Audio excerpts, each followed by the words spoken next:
As we consider the foundational elements of Bible prophecy relating to the end of the age, it is appropriate to begin with a look at the 70 weeks prophecy in the book of Daniel. As one of the most metaphysical of the Old Testament prophets, Daniel was given great insight into the future and the monumental events that would unfold through the course of history. Among the most important of his prophecies was his vision of the 70 weeks. Virtually all Bible scholars agree that the 70 weeks were actually 70 weeks of years, therefore representing 490 years. While we won't go into detail here on the first 69 weeks, representing a period of 483 years that covered historical occurrences after his time and extending up to the Church Age, or the Age of Grace.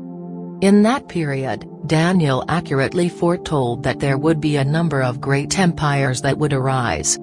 Then, after the birth of Christ, the prophecy was suspended for the time of the Church Age, or the Age of Grace, until a future time of the final week, or 7 years. In that final week are contained the most monumental events in human history, culminating with the second advent of Christ. Let's consider that 7 years in a bit more detail. In essence, the 7 years are split into 2 segments, namely, the tribulation of the first 3.5 years, followed by the Great Tribulation of the final 3.5 years. This is the time in which the Antichrist appears and seeks to establish a kingdom on planet Earth. During the first half of the 7 years, he will appear to be a Messiah who brings peace and security to Israel, and he will seem to be the answer to many of the world's problems. We have no doubt that he will further many types of evil and rebellion against God, much of which we are already witnessing in the world today. What we are seeing now would be included in the birth pains that Jesus foretold.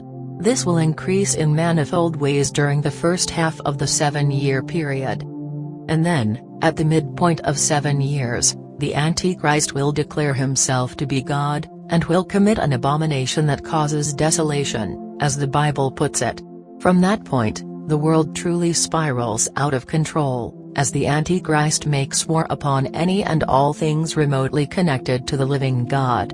During this time, God will save a remnant of the Jews, who have awakened to the fact that the Antichrist is not their promised Messiah and have accordingly stirred his wrath against them.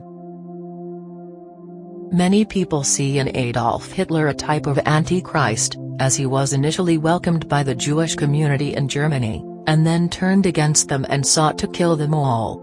Also, it is interesting to note that World War II actually happened during 7 calendar years, from 1939 to 1945, which we feel might be a harbinger of the final 7 years to come. Hitler was also fascinated with the occult, which is of course a conduit to the demonic world, and as a servant of Satan, he caused untold misery in the world. So consider for a moment that the Antichrist will act in some ways as did Hitler, with the understanding that conditions during the final 7 years will be infinitely worse than those in World War II. In any event, we know from the Bible that the final 7 years will be a time of incredible and catastrophic events. As the Bible tells us, if that time had not been shortened, no flesh would survive. And who shortens the time? Jesus. Who brings judgment to the wickedness of the Antichrist and his followers? Jesus.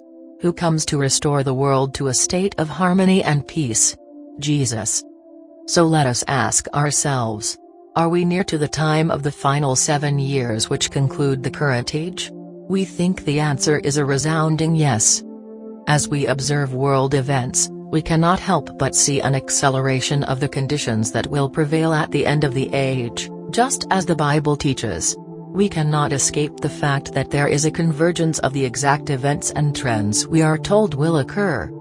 As we proceed through our survey of end-time signs, we'll be looking at a wide range of individual Bible passages that clearly demonstrate this convergence, and relating those passages to the events that are occurring right now in the world. As we proceed, we hope that the weight of evidence in favor of prophetic truth will become apparent, and will reinforce the faith of any who choose to join us on our prophetic journey.